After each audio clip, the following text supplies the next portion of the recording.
Wyoming Territory, June 1879. The wind kicked hard across the dry plain as the train hissed to a stop in Rawlins. Dust swept through the open platform, stinging eyes and setting skirts flapping. Marabeth Winslow stepped down from the last rail car with a single valise in her hand and nothing left tethering her to the east. Her uncle Baron Alcott Winslow, a man more title than soul, had made sure of that. "You are plain, unremarkable, and utterly useless to the family," he had said with a cold finality the morning he tossed her out. "You bring no fortune, no beauty, and no standing. Be gone before dusk." It had taken her only 2 hours to pack. Her mother's locket hung under her collarbone, the only piece of home that mattered anymore. Now, standing in the dry heat of a place she had never seen on a map before last week, she had nothing but a letter from a woman named Etta who ran a boarding house on the edge of town and a vague idea of finding work. She made it halfway down the dusty road before her boot caught on a rock and she stumbled. A hand caught her elbow, steadying her. "Careful," a deep voice said. "The ground out here bites when it gets the chance." She looked up into the face of a man who looked like he belonged to this land's sun-darkened skin, a jaw lined with dust and stubble, and eyes the color of river stone. He wore a tan shirt rolled at the sleeves and a worn hat tipped back just enough to show thick dark hair clinging to his forehead from the heat. "Thank you," she said, her voice barely above the wind. "You just off the train?" he asked, letting go of her arm. She nodded. "Yes, I am. Looking for the boarding house. Mrs. Etta Calder runs it." He tipped his head toward the street. "That way? I can walk you. I do not want to trouble you, it is no trouble." He fell into step beside her, leading her past storefronts and a saloon that already had music spilling out its doors. She kept her eyes forward. Men looked the way they always did when a woman walked by alone. She had never liked that feeling, not in Boston and certainly not here. "You got a name?" he asked after a minute. "Marabeth Winslow." "Victor Carson," he said simply. "I work cattle just outside of town. Bring in horses sometimes." She nodded, not knowing what to say to that. He did not speak again until they reached the house, a square, squat thing with white paint peeling and a crooked porch. A woman with thick gray hair and a wide smile opened the door before they even reached the steps. "You must be Marabeth," she said, wiping her hands on her apron. "Come inside, dear. I have a room ready." Victor gave a small nod. "You will be fine here." Marabeth turned toward him. "Thank you for walking me." He gave her a look quiet, unreadable, and then tipped his hat and walked away without another word. The weeks passed slow but steady. Marabeth washed sheets, helped in the kitchen, and took in sewing for the women in town. She spoke little and kept to herself, but Etta never pried. Victor came by sometimes bringing supplies, checking on Etta's roof, once helping carry in a hog. Each time he came, he looked at Marabeth like he was trying to see something buried under her skin. One afternoon, she found him at the corral just past the edge of town, coaxing a skittish colt toward a bucket of oats. "You train them?" she asked, surprising herself by speaking first. He glanced over. "Only the ones who need it." She stood near the fence, hands folded tight. "He is afraid." "So are you," he said bluntly. "First time I saw you." She looked down, heat rising to her cheeks. "You do not look so afraid now," he added. Something in his voice made her look up. He was not teasing her. He was just saying the truth. "Do you always speak so plainly?" she asked. "I try not to waste words." Marabeth smiled. It was small, but it stayed on her face longer than any other smile had in months. A storm rolled in one night in late July. The wind howled across the roof and the windows rattled in their panes. Marabeth could not sleep. She sat near the fireplace, clutching a quilt, staring into the coals. The sound of hooves outside drew her to the window. When she opened the door, Victor stood there, soaked through. "I came to check on Etta," he said, pushing his hat back. "And you?" "I am fine," she said, but her voice shook slightly. He stepped inside, shutting the door. "You do not like storms?" "I do not like being alone in them." He shrugged off his coat, hung it by the stove. "You are not alone tonight." They sat in silence for a long time, the fire crackling between them. She told him about the Baron, about the way he had looked at her like she was something to be thrown out with the rubbish. Victor listened, jaw tight. "You are not plain," he said. "And any man who thought so was blind." She looked at him, really looked. His face was tired, dirt-smudged, honest. She reached out, touched her fingers to his hand. He did not pull away. The next morning, Etta found them asleep in chairs near the fire, their hands still lightly touching. From then on, Victor came by more often. He brought her small things, a book someone left on a stagecoach, a wildflower wrapped in twine, a horseshoe smoothed and polished. Marabeth began to laugh more, her shoulders no longer curled in defense. One evening, as the sun dipped behind the hills and painted the sky gold and pink, Victor stood at the porch rail while Marabeth swept dust from the steps. "Come with me tomorrow," he said suddenly. "Out to the ranch." "Just for the day?" She looked up at him. "Why?" He swallowed. "Because I want you to see the place I built. Because I want to show you something that matters to me." She nodded. The ranch sat beyond a ridge, tucked in a valley thick with meadow grass and cottonwoods. It was quiet, peaceful.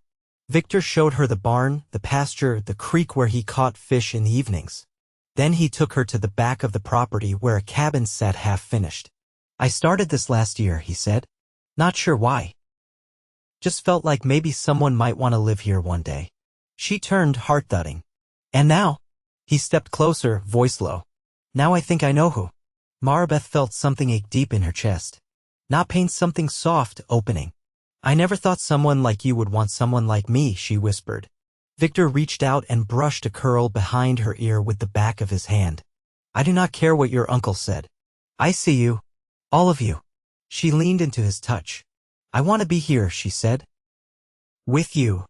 His arms came around her, and when he kissed her, it felt like the first time she had ever truly been seen by someone. And she kissed him back, knowing her heart had finally found what it needed. By mid-August, the air carried a dry, baked scent that meant summer was beginning its slow decline.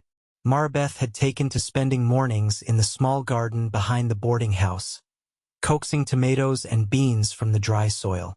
Her hands, once soft and pale, had roughened with work, but she found a quiet pride in the ache that lingered in her joints at the end of each day. Victor rode into town less frequently now, tied up with branding and fencing repairs. When he did come, he stayed longer, sometimes lingering in the shadows of the porch long after supper, his hat resting on his knee, his fingers brushing hers when no one was looking. One evening, as dusk settled and the sky turned a pale bruised blue, he arrived with a wagon bed full of timber and a long splinter in his forearm. "You need to let someone clean that," Marabeth said, reaching for his arm before he could protest. "I splashed it with creek water," he muttered. "That is not the same as cleaning."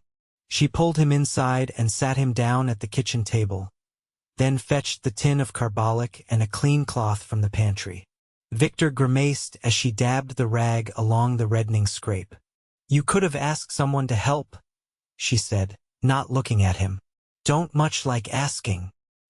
He watched her hands, her fingers steady despite the sharp smell of antiseptic. "You're not the only one who's had to learn that," she replied quietly. He didn't answer for a long moment. Then, "I never asked what did you think would happen when you got here?" She wrung out the cloth and set it aside. "I didn't think much at all. Just knew I couldn't stay where I was. I think I hoped if I went far enough, no one would recognize what I'd lost." Victor leaned forward, the side of his mouth twitching faintly. "You didn't lose anything worth keeping, from the sound of it." She met his eyes. "Still felt like a hole being carved out of me. Then maybe it's time to fill it." They sat with that between them, the room quiet but for the creak of the floorboards as the house settled into night. The next week, they rode out to the cabin again. Victor brought hinges and nails. She carried a basket of bread and salt pork. The roof was halfway on now, a tarp stretched over the rafters to keep the sun off. While he hammered boards into place, she swept the floor clean of sawdust. When she finished, she stood in the open doorway and looked out at the hills. "You built this without knowing who'd live here," she said. "I built it hoping." He didn't stop working. She turned toward him. "Do you want a family?" Victor paused, one boot braced on the ladder rung. "I didn't used to. I figured the kind of life I had meant moving alone through it." But things change. What changed? He climbed down and set the hammer aside. You carry yourself like someone who's been told they don't matter. And still, you make things grow even out here. Her eyes filled, but she blinked them dry. I don't know what kind of wife I'd be. I've never had much worth to show. I don't want worth, he said. I want you. A hawk cried overhead, and somewhere in the pasture a cow lowed. The sun pressed low behind her, outlining her frame in gold. I'll help finish this place, she said.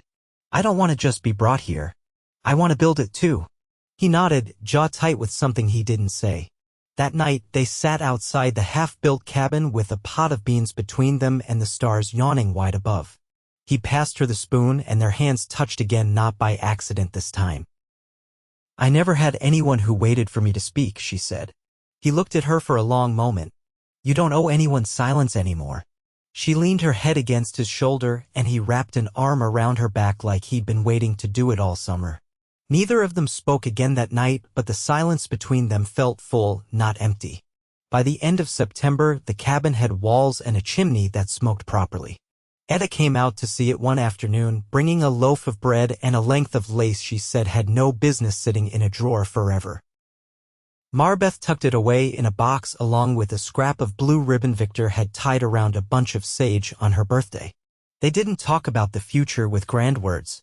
Instead, Victor built shelves. Marabeth planted onions. He carved a handle for the kettle lid. She made curtains out of flour sacks and dyed them with crushed berries. Every act spoke louder than any vow. One morning, as frost curled around the windows of the boarding house, Victor knocked and handed her a small tin box. Inside was a ring, not new, but polished. The band was thick and worn smooth at the edges, the stone a pale oval of turquoise. It was my mother's, he said. She wore it until the day she died. I reckon it's meant to keep a woman's hands strong. Marabeth slid it on without hesitation. The band fit like it belonged there. I can't promise I'll always know what to say, she told him. But I'll stand beside you no matter what comes. Victor reached for her hand, pressing her fingers to his chest. That's all I've ever wanted. And when she kissed him, it wasn't tentative or unsure. It was the kind of kiss that came after months of quiet knowing, the kind that didn't need to ask for anything more. By early October, the morning air held a bite sharp enough to turn breath visible. Across the valley, aspens dropped their gold leaves in drifting spirals, and the ground crackled beneath each step. Marabeth, wrapped in a shawl Victor's sister had sent from Laramie, stood outside the near-complete cabin, watching a pair of does graze near the edge of the pasture. Victor came up the slope carrying a coil of fence wire over one shoulder. His boots dusted pale from the dry creek. You get the porch steps measured? He asked, setting the coil down and brushing his hands off on his trousers. I did, she said, but I think we'll need more nails. He nodded and reached for the worn ledger that sat on the windowsill. I'll ride into town at first light. Won't be back until late. She hesitated, then said, take the list for the stove parts too. If the weather turns, we'll need the piping before the first snow. Victor set his pencil down and looked at her. You thinking about staying here full-time already? I'm not thinking, she said. I'm preparing. That night, she stayed in the cabin alone for the first time. The hearth hadn't been chinked yet, so she wrapped herself in quilts and read by lamplight, the flame swaying each time the wind pushed against the walls. She didn't sleep much, but she didn't mind. There was peace in the solitude, a kind she'd never known beneath the high-ceilinged silence of her uncle's estate. Victor returned the next evening with the wagon bed full nails, stovepipe, oilcloth, and a tin box wrapped in burlap. What's this? She asked, lifting the corner of the cloth. Glass panes, he said. For the kitchen window. Figured you might want to see the garden come spring. While they unpacked, he told her about the fight that broke out in the general store between two miners, something about a claim marker and a missing mule. One of them swung a shovel, he said, sorting lengths of pipe, missed the other fellow and took out a whole shelf of flour. Marabeth laughed, the sound catching in her throat as it rose. He glanced at her. You should do that more often. I don't think I ever used to. Later, while Victor fitted the stovepipe into the wall and tested the draft, Marabeth sat on the floor with a basket of rags, sewing covers for the glass panes to keep the cold out when winter deepened. "You ever miss it?" he asked suddenly, not looking up from his work. "Boston?" He nodded. "No," she said. Then after a pause, "I miss knowing how to move through a room without being looked at like I'm in the way." He set the pipe wrench down and crossed the room, crouching in front of her. "You ever feel that here?" She shook her head. "Not once." He touched her cheek, the briefest brush of his thumb along her jaw. "Then you're home." The next morning, they rode out before sunrise to check the southern fence line. Victor let her take the lead, the mare's hooves muffled by frost's stiff grass. They stopped near the ridge where the land dropped into pine-covered draws and stone gullies. He pointed to the horizon. "There's an old trail down there. Ute hunting path. My father used to say they'd ride it clean to the medicine bow." She looked out over the land, the wind lifting strands of her braid. "You think they'll ever come back?" "They never left," he said. "We just stopped seeing them." They stayed quiet after that, letting the wind speak. On the way back, they passed a small homestead with a sagging barn. A woman stood in the yard, trying to haul a broken wheelbarrow toward a woodpile. Victor slowed his horse. "We should stop," he said. The woman's name was Clara. Her husband recently gone from a fever that came fast and left her with 3 children and a mule too old to plow. Marabeth helped stack the firewood while Victor fixed the wheelbarrow axle. When they rode off, Clara pressed a jar of preserved apricots into Marabeth's hands. "You don't have to take this," Marabeth said. Clara smiled with the corners of her eyes. "I know. That's why I want you to." Back at the cabin, Marabeth set the jar on the shelf beside the flour tin. Victor poured water into the basin and washed his hands, the dirt lifting in swirls. "You want to help her more, don't you?" she asked. He nodded once. "I don't like leaving folks stranded." She stepped behind him and wrapped her arms around his waist, pressing her cheek to his back. "Then we'll do what we can. Together." "Together," he echoed, turning in her arms. They didn't speak again that night. They didn't need to. In the weeks that followed, they finished the porch, hung the windows, and fitted the door with a latch Victor carved himself. Etta came out for supper one evening, bringing Victor's favorite rye biscuits and a small scrap of muslin embroidered with their initials. She left it hanging near the hearth before riding back to town. The first frost came hard that night. Marabeth woke with her fingers curled beneath her chin and Victor's body warm beside hers. The fire had gone to coals, but the cabin held the heat well. She sat up slowly and looked around the room. The table held the empty biscuit tin. A single boot leaned against the chair leg. The muslin square fluttered slightly in the draft from the chimney. Victor stirred beside her, then reached for her hand beneath the quilt. "You cold?" "No," she said. "I'm exactly where I want to be." He smiled without showing teeth and tucked her hand against his chest. Outside, the frost silvered the steps and turned the grass brittle, but inside the walls they'd built together, there was warmth enough for both. By late October, the cabin smelled faintly of pine smoke and dried apples. Victor had strung a line of late-harvest squash from the rafters, and Marabeth had begun waking before dawn to knead bread by lamplight. The days shortened quickly now, and the first hard snow had dusted the ridge the day before, though it hadn't stuck. Victor sat at the table sharpening his drawknife, his boot braced against the bench leg.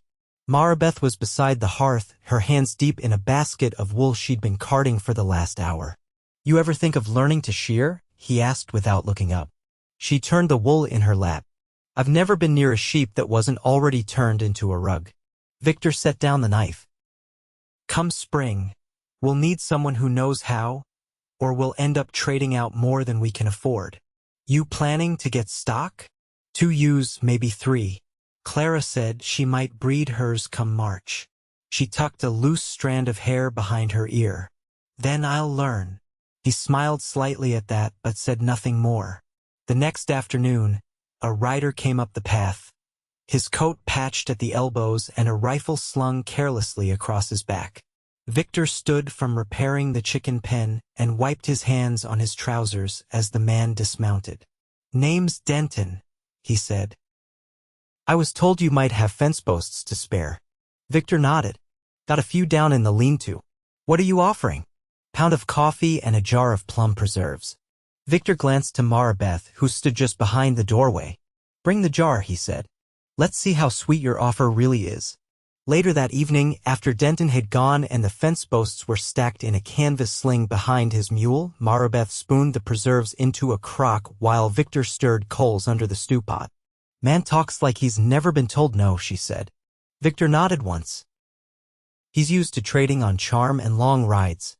She set the spoon down. He asked if I was your wife. Victor didn't speak for a moment. Then, what did you say? I said I was where I belonged. He looked over at her, the firelight catching in the curve of her cheek. That's all I'll ever ask. Late that night, the wind shifted. Marabeth woke to the sound of the shutters rattling and the distant cry of something moving through the hills, too low for cattle, too long for a wolf. She sat up slowly, pulling the quilt close. Victor stirred beside her. You hear it? She nodded. Sounded like it was circling. He reached for his coat, pulling it over his shoulders. Might be that black bear that got into Mullen's corn last month. She stood and reached for the lantern. You're not going out there. I won't go far. She stepped in front of the door. You said we'd face things together. He paused, then nodded. Light the second lamp. If I'm not back in 10 minutes, come to the porch and holler. She waited, the second lamp burning low on the windowsill, the rifle across her lap. The wind howled high in the trees, but nothing approached. When Victor returned, his coat dusted with frost, he shook his head. Tracks didn't circle the house. They kept west. She exhaled. You think it was watching? Could have been passing through. Either way, I'll check the traps tomorrow. Might need to string bells. By morning, the threat had vanished, but the unease lingered. Victor rode to Clara's to check her livestock, and Marabeth stayed behind to mend the torn hem of his only winter coat. As she stitched, she thought of the sound she'd heard, that low, mournful cry echoing off the ridge. Not a threat, exactly. More like a reminder. The land didn't bend for anyone. When Victor returned, he brought with him a small, battered book. Clara gave me this, he said, handing it to her. Said it belonged to her mother. Recipes and remedies. Marabeth turned the pages slowly. Half these aren't written proper. She said her ma couldn't read. Just drew what she knew. She studied a sketch of a bundle of dried roots tied with twine. We'll have to go slow. Victor crouched beside her. We've got time. That night, they cooked from one of the pages a stew made with dried sage and onion skin for color. It tasted stronger than usual, earthy and sharp, but there was something grounding in it. Something humble and steady. Marabeth sat with her legs tucked beneath her, her back against the cabin wall, watching the firelight flicker against the logs. Victor leaned beside her, quiet but not restless. I thought I'd feel afraid here, she said, being so far from everything I knew. Do you? She shook her head. I feel like I've been handed something I wasn't sure existed. He reached for her hand. You weren't handed anything. You built it. She looked down at their joined fingers. It doesn't feel like I did it alone. You didn't, he said, but you had to believe it first. Outside, snow began falling in fine veils, soft and soundless. Inside, the fire burned low and Marabeth rested her head against Victor's shoulder, warm and unafraid. The snow deepened through November, muffling the world. The trail into town crusted over in places, and Victor had to break through with the flat of his shovel every few days just to keep the wagon usable. Marabeth spent time boiling down lye soap and rendering tallow, her hands red from the cold by nightfall. Still, there was something about the rhythm of it that steadied her, each task another stitch in the fabric of a life she knew was finally hers. They hadn't spoken of a wedding, not aloud, but the understanding hung between them like the scent of smoke in the beams. Victor had taken to wearing his mother's ring on a cord around his neck, a quiet promise until they could find someone to speak the words proper. When word reached them that a circuit preacher would pass through Rawlins on the first Sunday of December, Marabeth folded her apron with slow care and set it on the shelf beside the flour tin. I don't need a dress, she said, but I'd like to wear clean stockings. Victor, sitting at the table oiling the hinges on the lantern, looked up. You'll have both. They rode into town on the Saturday before, bundled in wool and oilcloth. The mare pulled slow through snowdrifts, her breath steaming in the morning chill. Etta met them at the porch of the boarding house, her arms wide and her eyes wet. "You made it," she said, gripping Marabeth's shoulders. "I hoped you would. I've got the room ready." Marabeth kissed her cheek. "We won't stay long. Just the night." Victor went to barter for flour and salt while Etta helped Marabeth prepare. She brought out a small ivory comb and a pot of rose salve she'd kept since her own girlhood. "Didn't think I'd ever use these again," Etta said, pressing the lid closed. "But I think you're the right one to carry them forward." Marabeth didn't answer, only took the gifts and tucked them into her bag with a care she hadn't given to many things in her life. The next morning, the preacher set up in the back room of the mercantile, where the stove burned low and the windows had been scraped clear of frost. Clara came with her children, the youngest curled against her chest in a sling, and old Mr. Sutter from the blacksmith's brought a chair for his bad knee. There were no pews, only crates and benches, and Victor stood beside Marabeth with his hand resting on the small of her back, his thumb brushing the wool of her coat. When the preacher asked if they had chosen one another freely, Marabeth answered first. "I've chosen him each day since I met him. I choose him still." Victor looked at her not with surprise, but with something deeper. "This world's hard," he said, "but I'll carry it with you. I'll carry you." The preacher smiled, voice rough from the cold. "Then by witness of this room and the Lord who sees every quiet thing, I join you." Victor took the ring from around his neck and slid it onto her finger. The turquoise caught in the light from the stove warm and steady. They didn't kiss in front of the others. Not at first. But as the room emptied and the children ran out into the snow, laughing and tossing handfuls into the air, Victor turned to her and kissed her forehead, then her lips. It was not shy. It was not loud. It was simply real. That night, they stayed in the same room they'd first sat in months before, when the storm had rattled the windows and Marabeth had still been half a stranger to herself. Now, as she lay beside him with the fire flickering low, she traced the lines of his hand with her thumb. "You think we'll have children?" she asked. "If we're given them," he said. "I'd like that. But if not, we'll still have this." She turned into his chest. "I think I'd be a good mother. I think I'd be better than mine was."